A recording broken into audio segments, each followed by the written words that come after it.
Doctor Babasaheb Ambedkar आपल्या भारत मातेला लाभलेलं एक महासुवर्ण रत्न.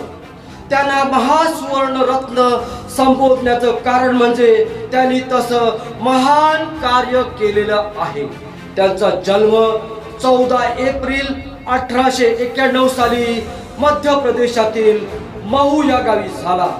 लहानपणापासूनच त्यांनी अस्पृश्यतेचे झटके सहन केलेले आहे. शालेय शिक्षण घेत असताना त्यांना वर्गाच्या बाहेर बसून शिकावं लागलं होतं.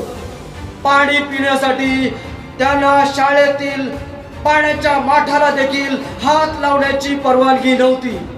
त्यांना जेव्हा पाणी प्यायचं असेल तेव्हा शाळेतील शिपाई तांब्याने वरून पाणी ओतत असे आणि बाबासाहेब हाताच्या ओंजळीने पाणी पित असत. बाबासाहेब फक्त 5 वर्षाचे असताना त्यांच्या आईचं भीमाबाईचं निधन झालं. लहानपणीच त्यांनी आईचं छत्र हरवलं.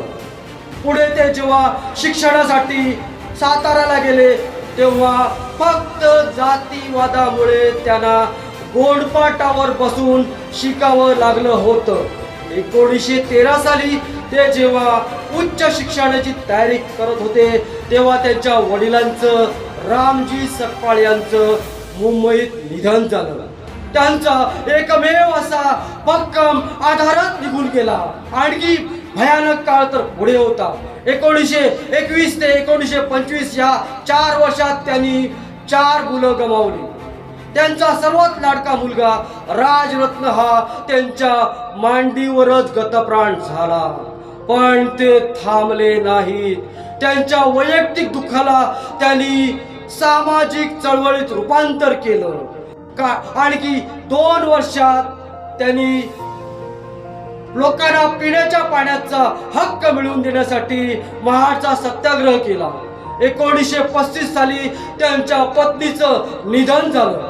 पत्नीच्या निधनानंतर काही महिन्यातच त्यांनी येवला येथे धर्मांतराची घोषणा केली आणि दलित चळवळीची दिशा बदलून टाकली. 1947 ते 1951 या काळात बाबासाहेबांना मधुमेहाचा त्रास होत होता.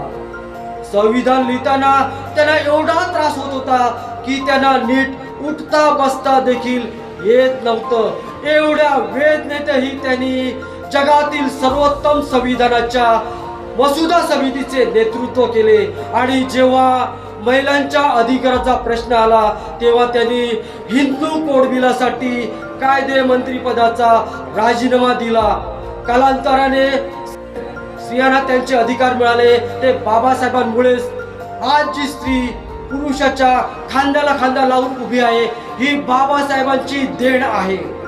बाबासाहेबांनी एवढे दुःख सहन करूनही काही दशकातच हजारो वर्षाच्या व्यवस्थेला त्यांनी आव्हानच दिलं होतं. बाबासाहेबांनी विचार केला असता तर ते सोन्याच्या विटांचे घर बांधू शकले असते. पण त्यांनी तसं केलं नाही. कारण युगायुगाच्या अन्यायाने काळ्या कुट्ट अंधारात पिचून पडलेला समाजाला त्यांना सोनेरी प्रकाशात आणायचं होतं आणि आणलं देखील. काही लोक म्हणतात की बाबासाहेबांनी आमच्यासाठी काय केलं. तर त्याला सांगायचं आहे तुम्हाला समाज व्यवस्थेने कुठच्या कुठे फेकून दिलं होतं.